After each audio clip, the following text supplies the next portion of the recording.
Kidnap ಕೇಸ್ನಲ್ಲಿ ಮಾಜಿ ಮಿನಿಸ್ಟರ್ಗೆ big relief ಸಿಗೋ ಸಾಧ್ಯತೆ ಕಾಣ್ತಿದೆ. ಎಚ್.ಡಿ. ರೇವಣ್ಣಗೆ ಸುತ್ತಿಕೊಂಡ ಕಾನೂನು ಉರುಳು ಇನ್ನೇನು ಸಡಿಲ ಆಗ್ತಾ ಇದೆ.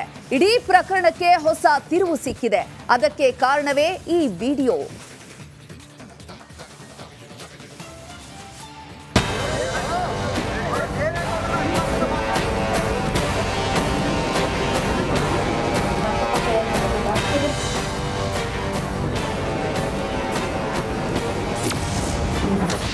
ಮಹಿಳೆಯ ಕಿಡ್ನಾಪ್ ಕೇಸ್ಗೆ ಬಿಗ್ ಟ್ವಿಸ್ಟ್. ರಿಪಬ್ಲಿಕ್ ಕನ್ನಡದಲ್ಲಿ ಎಕ್ಸ್ಕ್ಲೂಸಿವ್ ರಿಪೋರ್ಟ್. ಮಾಜಿ ಮಿನಿಸ್ಟರ್ ಜೈಲು ಹಕ್ಕಿ ಆಗೋದಕ್ಕೆ ಕಿಡ್ನಾಪ್ ಕೇಸ್ ಕಾರಣ. ಏಕಾಏಕಿ ಅದೇ ಕೇಸ್ಗೆ ಈಗ ಬಿಗ್ ಟ್ವಿಸ್ಟ್ ಸಿಕ್ಕಿದೆ. ಎಚ್.ಡಿ. ರೇವಣ್ಣ ಜೈಲು ಸೇರಿದ 4 ದಿನಗಳ ನಂತರ ಇಡೀ ಪ್ರಕರಣವೇ ಯೂ ಟರ್ನ್ ಹೊಡೆಯೋ ರೀತಿ ಕಾಣ್ತಾ ಇದೆ. ಇದಕ್ಕೆ ಕಾರಣವಾಗಿದ್ದೆ ಹೊಸ ವಿಡಿಯೋ. ಸೇಫ್ಟಿಯಾಗಿದ್ದೀನಿ, ಯಾರು ಕಿಡ್ನಾಪ್ ಮಾಡಿಲ್ಲ, ಬಾಬಣ್ಣಲ್ಲಿ ಯಾರು ಕಿಡ್ನಾಪ್ ಏನು ಮಾಡಿಲ್ಲ. ನೀವು ಅಷ್ಟೇ ನನ್ನ ಮಗ ಹೇಳೋದಕ್ಕೆ ಇದು ಮಾಡಬೇಡಿ, ನನ್ನ ಮಗ ಏನೋ ಗೊತ್ತಿಲ್ಲದಂತೆ ಇದು ಮಾಡೋನೆ, ನಮ್ಮಮ್ಮ ಹಿಂಗೆ ಹೋಗೋದಲ್ಲ ಅಂತ ಗಾಬರಿ ಪಟ್ಕೊಂಡು ಮಾಡೋನೆ. ಅವ್ರು ಯಾರು ನನಗೆ ತೊಂದರೆ ಕೊಟ್ಟಿಲ್ಲ, ಯಾರು ಕಿಡ್ನಾಪ್ ಮಾಡಿಲ್ಲ, ನಾನೇ ಹೋಗಿದ್ದೀನಿ, ನಾನೇ ಸೇಫ್ಟಿಯಾಗಿ ಬರ್ತೀನಿ. ಎಸ್, ಮೈಸೂರು ಜಿಲ್ಲೆ KR ನಗರದಲ್ಲಿ ದಾಖಲಾಗಿರುವಂತಹ ಕಿಡ್ನಾಪ್ ಕೇಸ್ಗೆ ಬಿಗ್ ಟ್ವಿಸ್ಟ್ ಸಿಕ್ಕಿದೆ. ಮಾಜಿ ಸಚಿವ ಎಚ್.ಡಿ. ರೇವಣ್ಣ ಅವರು ನನ್ನನ್ನ ಕಿಡ್ನಾಪ್ ಮಾಡಿಲ್ಲ, ಯಾರು ನನಗೆ ತೊಂದರೆ ಕೊಟ್ಟಿಲ್ಲ, ನಾನು ಚೆನ್ನಾಗಿದ್ದೀನಿ, ಸ್ವಲ್ಪ ದಿನದಲ್ಲೇ ವಾಪಸ್ ಬರ್ತೀನಿ. ಕಿಡ್ನಾಪ್ ಕೇಸ್ನ ಸಂತ್ರಸ್ತೆ ಇದ್ದೆ ಎನ್ನಲಾದ ಈ ವಿಡಿಯೋ ಈಗ ಪ್ರಕರಣಕ್ಕೆ ಹೊಸ ತಿರುವು ನೀಡೋ ಲಕ್ಷಣ ಕಾಣ್ತಾ ಇದೆ. ಇವತ್ತು TV ನೋಡಬೇಕಾದ್ರೆ ಗೊತ್ತಾಯ್ತು ಈ ಥರ ಎಲ್ಲ ಮಾಡ್ತಾವೆ ಅಂತ. ಅದನ್ನು ನೋಡ್ಬಿಟ್ಟು ಯಾಕಪ್ಪ ಹಿಂಗೆ ಮಾಡಿದ್ರು ಅಂತ ಯೋಚನೆ ಬಂತು. ಆದರೆ ನಾನು ಯಾವ ತೊಂದರೆನೂ ಏನೂ ಆಗಿಲ್ವಲ್ಲ, ಯಾಕೆ ಹಿಂಗೆ ಮಾಡ್ತಾವ್ರೆ ಅಂತ ನಾನು ಇದು ಮಾಡಿದೆ. ಆದರೆ ನಾವು ಈಗ ಯಾವುದಕ್ಕೆ ಅಲ್ಲಿ ಏನು ಯಾರಿದೆ ಏನು ತೊಂದರೆ ಏನಿಲ್ಲ. ಭಾವನಾತ್ಮೆಯಲ್ಲಿ ರೇವಣ್ಣ ನಡಿ ಈಗ ಶುರು ಮಾಡೋಣ.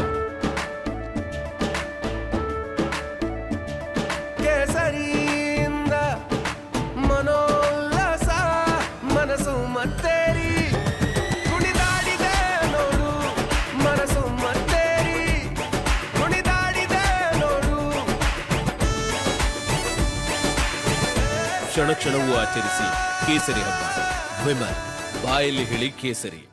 ಪ್ರಜ್ವಲ್ ಆಗಲಿ ಅವರಿಂದ ನಮಗೇನು ತೊಂದರೆ ಇಲ್ಲ, ನಮ್ಮಿಂದ ಅವ್ರಿಗೇನು ತೊಂದರೆ ಇಲ್ಲ. ಬಾಬಣ್ಣೆ ಆಗಲಿ ಯಾರು ಏನೂ ತೊಂದರೆ ಮಾಡಿಲ್ಲ, ಅದಕ್ಕೆ ಚೆನ್ನಾಗೇ ನೋಡ್ಕೊಂಡೆ ಕಳಿಸವ್ರೆ. ಆದರೆ ಈ ಮೊಬೈಲ್ ವಿಡಿಯೋಲಿ ಯಾವುದೇ ಅಲ್ಲಿ ನಮ್ಗೆ ಅದಕ್ಕೂ ಸಂಬಂಧನೇ ಇಲ್ಲ, ನಮಗೂ ಅದಕ್ಕೂ ಸಂಬಂಧನೇ ಇಲ್ಲ. ಆದರೆ ಈ ಥರ ಯಾವುದೂ ತೊಂದರೆ ಕೊಟ್ಟಿಲ್ಲ, ಅವರು ಯಾರು ಕಿಡ್ನಾಪು ಮಾಡಿಲ್ಲ. ಸಂಬಂಧಿಕರ ಮನೆ ಇದ್ದೆ, TV ನೋಡ್ತಾ ಇದ್ದೆ, ಗೊತ್ತಾಯಿತು ಹಿಂಗೆ ಯಾಕಪ್ಪ ಅಂತ ಹೇಳ್ಬಿಟ್ಟು ಇದು ಮಾಡ್ತಾಯಿದ್ದೀನಿ. ನನ್ನ ಮಗನಾದರೂ ಅಷ್ಟೇ, ಏನು ಭಯಪಡಬೇಡ, ಚೆನ್ನಾಗಿದ್ದೀನಿ, ಬರ್ತೀನಿ 2 ದಿವಸದೊಳಗೆ, ನಾನು ಏನೂ ತೊಂದರೆ ಆಗೋದಿಲ್ಲ, ನಾನು ಚೆನ್ನಾಗಿದ್ದೀನಿ, ಗಾಬರಿ ಪಡ್ಕೋಬೇಡಿ, ಇಲ್ಲೇ ಇದ್ದೀನಿ, ಬರ್ತೀನಿ, ನಾ ಯಾವ ಏನೇ ಯಾರೇನೇ ಅಂತ ತಲೆಗಾಸಬೇಡಿ, ಚೆನ್ನಾಗಿರಿ, ನಾನು ಸೇಫ್ಟಿಯಾಗಿದ್ದೀನಿ. ಅವರಿಂದ ಏನು ನಮಗೆ ತೊಂದರೆ ಆಗಿಲ್ಲ, ಅವರು ಕಿಡ್ನಾಪ್ ಮಾಡಿಲ್ಲ, ಈ ಮೊಬೈಲ್ದಲ್ಲಿ ಯಾವುದು ಸಂಬಂಧನೇ ಇಲ್ಲ. ಇದು ಮಾಡ್ಕೊಂಡು 4 ದಿವಸ ಹೋಗಿದೆ, ಬರ್ತೀನಿ, ಆದರೆ ಎಲ್ಲಿ ಮಾಹಿತಿ ಕೊಡ್ತೀನಿ. ಅದು ಈ ಥರ ಟಾರ್ಚರ್ ಕೊಡಬೇಡಿ, ಪೊಲೀಸ್ನವ್ರು ಕಳಿಸಿ ನಮ್ಮ ಮನೆ ಹತ್ರ ಮಕ್ಕಳು ಮರಿ ಎಲ್ಲ ಇರ್ತವೆ, ಭಯ ಪಟ್ಕೋತೇವೆ, ಏನು ಇಂಥ ಗಾಬರಿ ಐತವೆ. ಆದರೆ ಕೊಡಬೇಡಿ, ನಾವು ಕೂಲಿ ಮಾಡ್ಕೊಂಡು ಜೀವನ ಸಾಕೋರು, ನಮ್ಮ ಹೊಟ್ಟೆ ಮೇಲೆ ಇದು ಮಾಡಬೇಡಿ. ನಾಳೆ ಸ್ವಲ್ಪ ಬಂದು ಹೋಯ್ತಾಯಿದ್ರೆ ಮಕ್ಕಳು ಏನು ಅನ್ನಿಲ್ಲ, ಅಕ್ಕಪಕ್ಕ ಏನು ಅನ್ನೋದಿಲ್ಲ. ಕೂಲಿ ಮಾಡ್ಕೊ ತಿನ್ನೋರಿಗೆ ಒಂದು ನೆಮ್ಮದಿಯಾಗಿ ಕೂಲಿ ಮಾಡ್ಕೊ ತಿನ್ನೋರು ಬಿಟ್ಬಿಡಿ. ಅಂಥ ತೊಂದರೆನೂ ಯಾರಿಂದ ಏನೂ ತೊಂದರೆ ಆಗಿಲ್ಲ. ಅಂಥ ತೊಂದರೆ ಆದಾಗ ನಾವೇ ಬಂದು ನಿಮ್ಗೆ ಹೇಳ್ತೀವಿ. ಆ ರೀತಿ ಯಾವುದೂ ತೊಂದರೆನೇ ಇಲ್ಲ. ಆ ರೀತಿ ಕೊಡಬೇಡಿ, ಹಿಂಸೆ ಕೊಡಬೇಡಿ. ಆ ಥರ ತೊಂದರೆ ಕೊಟ್ಟಾಗ ನೀವೇ ಜವಾಬ್ದಾರಿ ಆಗಬೇಕಾಯ್ತು. ನಮ್ಮ ಗಂಡನಿಗೆ ನಮಗೆ ಏನೋ ತೊಂದರೆ ಆದಾಗ ನೀವೇ ಹೊಣೆ. ಅದಕ್ಕೆ ಹೊಣೆ ಆಗೋದಾದ್ರೆ ಬಂದು ಮನೆ ಹತ್ರ ಏನೋ ಇದು ಮಾಡಿ. ಸಂತ್ರಸ್ತೆ ನೀಡಿರುವ ಈ ಹೇಳಿಕೆ ಕಿಡ್ನಾಪ್ ಕೇಸನ್ನೇ ಉಲ್ಟಾ ಹೊಡೆಯೋ ಹಾಗೆ ಮಾಡ್ತಾ ಇದೆ. ಅತ್ತ ಜೈಲು ಸೇರಿರೋ ಮಾಜಿ ಸಚಿವ ಎಚ್.ಡಿ. ರೇವಣ್ಣರಿಗೆ ಗುಡ್ ನ್ಯೂಸ್ ಸಿಗೋ ಲಕ್ಷಣ ಕಾಣ್ತಾ ಇದೆ. ಇದರ ಮಧ್ಯೆ ಹಲವು ಪ್ರಶ್ನೆಗಳು ಹುಟ್ಟಿಕೊಳ್ತಿವೆ. ವಿಡಿಯೋ ಮೂಲಕ ಸಂತ್ರಸ್ತೆ ಸ್ಪಷ್ಟನೆ ಕೊಟ್ಟಿದ್ದು ಏಕೆ? ಯಾರು ತನ್ನನ್ನ ಕಿಡ್ನಾಪ್ ಮಾಡಿಲ್ಲ ಎಂದಿದ್ದೇಕೆ ಸಂತ್ರಸ್ತೆಯ ಕಿಡ್ನಾಪ್ ಥಿಯರಿ ಕೇವಲ ಸುಳ್ಳ?